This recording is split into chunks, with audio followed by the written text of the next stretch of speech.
بسم اللہ الرحمن الرحیم۔ ہم نے ملحدین کے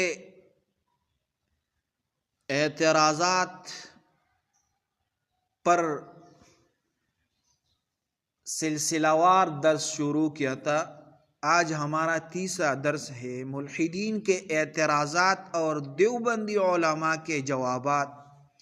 ایک اہم موضوع ہے جو دین اسلام اور عقائد کے بارے میں گہرے سوالات پیدا کرتا ہے۔ ملحدین عموماً دین کو قبول کرنے کی بجائے اسے رد کرتے ہیں اور اس کے مختلف اصولوں پر اعتراض کرتے ہیں۔ دیوبندی علماء نے ان کے اعتراضات کا جوابات مختلف طریقوں سے دیا ہے۔ آئیے دیکھتے ہیں کچھ عام اعتراضات اور ان کے جوابات ذکر کریں گے۔ ملحدین کا اعتراض یہ ہے وجود خدا پر اعتراض۔ خدا پر اعتراض کیا ہے؟ ملحدین کا ایک بڑا اعتراض یہ ہوتا ہے کہ خدا کا وجود ثابت نہیں کیا جا سکتا۔ خدا کا وجود ثابت نہیں کیا جا سکتا۔ وہ کہتے ہیں کہ ہم نے کبھی خدا کو نہیں دیکھا اور نہ ہی اس کا کوئی مادی یا فزیکل ثبوت موجود ہے، اس لیے خدا کا وجود ایک مفروضہ ہے۔ یہ ملحدین کا اعتراض ہے۔ اب ہم دیوبندی علماء کے جو جوابات ہیں وہ ہم دیں گے۔ جواب یہ ہے دیوبندی علماء اس اعتراض کا جواب مختلف فلسفیانہ دلائل کے ساتھ دیتے ہیں، جن میں سب سے اہم خدا کے وجود کا استدلال عقل اور فطرت سے ہے۔ کائنات کا وجود، دیوبندی علماء کا کہنا ہے کہ یہ کائنات خود بخود نہیں وجود میں آئی، بلکہ اس کا ایک خالق ہونا ضروری ہے۔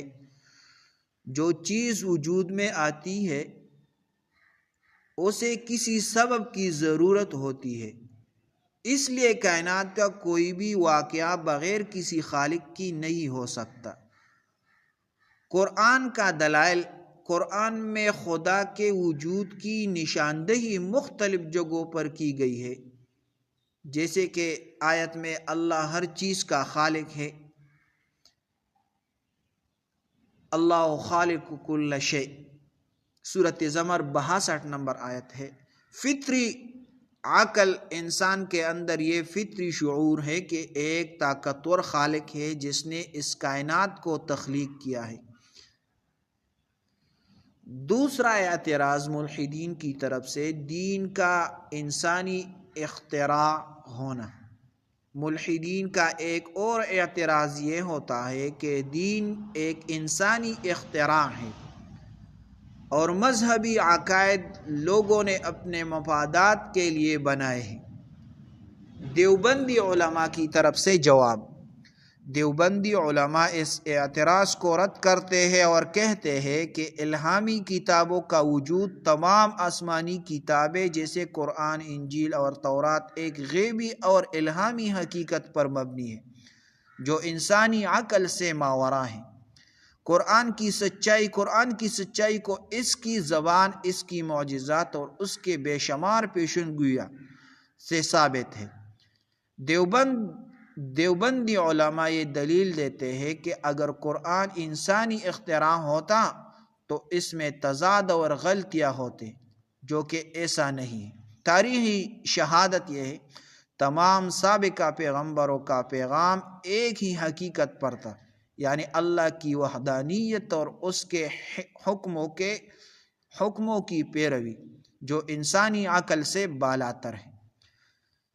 ملحدین کی طرف سے تیسرا اعتراض دین اور سائنس کا تضاد۔ ملحدین اکثر یہ سوال اٹھاتے ہیں کہ مذہب اور سائنس میں تضاد ہے۔ وہ کہتے ہیں کہ سائنس نے بہت سے مسائل کا حل نکال لیا ہے جو کہ پہلے مذہب کی حدود میں آتے تھے، جیسے کائنات کا آغاز اور ارتقاء کا نظریہ۔ دیوبندی علماء جواب دیتے ہیں، علماء کا کہنا ہے کہ سائنس اور دین کا تضاد نہیں، دین اور سائنس ایک دوسرے کے مخالف نہیں ہے، بلکہ دونوں اپنی اپنی جگہ پر صحیح ہیں۔ قرآن نے کائنات اور اس کی تخلیق کے بارے میں بہت سی آیات میں کہا ہے، اور جب سائنس اور حقیقتوں کو دریافت کرتی ہے تو وہ دراصل قرآن کی تصدیق کرتے ہیں۔ قرآن اور سائنسی تحقیقات، دیوبندی علماء کا کہنا ہے کہ قرآن میں کائنات کی تخلیق، پانی کے ذریعے زندگی کا آغاز اور دوسرے سائنسی حقائق پہلے ہی بیان کر دیے گئے تھے، اور یہ تمام سائنسی تخلیق کے مطابق ہے۔ دین کا مقصد اور روحانیت، یعنی دین کا مقصد انسان کی روحانی تربیت ہے، اور سائنس مادہ کی حقیقت مطالعہ کرتی ہے۔ دونوں کا دائرہ کار مختلف ہے، لیکن دونوں کی حقیقت میں کوئی تضاد نہیں۔ اعتراض نمبر 4، دین میں تشدد اور انتہا پسندی۔ ملحدین یہ اعتراض کرتے ہیں کہ مذہب خصوصاً اسلام تشدد اور انتہا پسندی کو فروغ دیتا ہے۔ دیوبندی علماء کا جواب یہ ہے، دین کا اصل پیغام امن ہے، اسلام ایک دین امن ہے، اور قرآن میں کہیں بھی تشدد کی اجازت نہیں دی گئی ہے، بلکہ صرف دفاع کی حالت میں جنگ کی اجازت دی گئی ہے۔ اسلام میں جہاد کا مفہوم کہ اصل مفہوم خود کو بہتر بنانا، اللہ کی رضا کے لیے کوشش کرنا اور ظلم کے خلاف لڑنا، دہشت گردی اور انتہا پسندی کو اسلام کی تعلیمات سے جوڑنا غلط ہے۔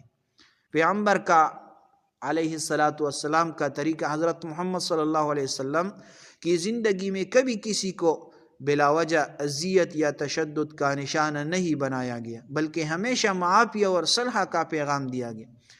اعتراض نمبر 5، معجزات اور غیبی واقعات۔ ملحدین اکثر معجزات اور غیبی واقعات کو افسانہ سمجھتے ہیں اور ان پر ایمان لانے کو غیر عقلانی قرار دیتے ہیں۔ دیوبندی علماء کا کہنا ہے، جواب یہ ہے، علماء دیوبند کہتے ہیں غیبی حقیقتیں موجود ہیں۔ دنیا میں کئی ایسی حقیقتیں ہیں جو انسان کی عقل سے بالاتر ہے، اور ان کا علم صرف اللہ کی ذات کے پاس ہے۔ معجزات ان میں سے ہے، اور ان کا انکار کرنا عقل سے عاری ہے۔ قرآن اور حدیث میں معجزات، قرآن اور حدیث میں حضرت موسیٰ علیہ السلام، حضرت عیسیٰ علیہ السلام اور حضرت محمد صلی اللہ علیہ وسلم سے جڑے معجزات کا ذکر ہے جو اللہ کی قدرت کو ظاہر کرتے ہیں۔ 6 نمبر اعتراض ملحدین کی طرف سے دین اور اخلاق کے بارے میں۔ ملحدین یہ سوال کرتے ہیں کہ اگر کوئی شخص دین پر ایمان نہیں رکھتا تو کیا وہ اخلاقی طور پر غیر اخلاقی ہو جائے گا؟ جواب، دیوبندی علماء کا کہنا ہے دین اخلاق کا بنیادی سرچشمہ ہے۔ دین ہی انسان کی اخلاقی ضمیر کو درست طریقے سے متعین کرتا ہے۔ اگرچہ غیر مذہبی لوگ بھی اخلاقی طور پر اچھے ہو سکتے ہیں، لیکن دین سے منحرف ہونے کے بعد اخلاقی معیار میں کمی آ سکتی ہے۔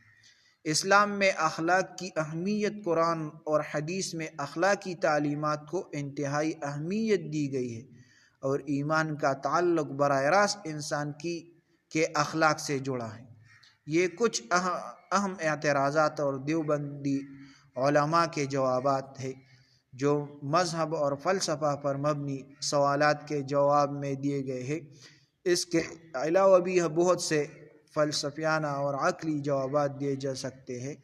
آپ یہ یاد کریں اور اس کے پیچھے لگے، ملحدین کے پیچھے لگ جائیں۔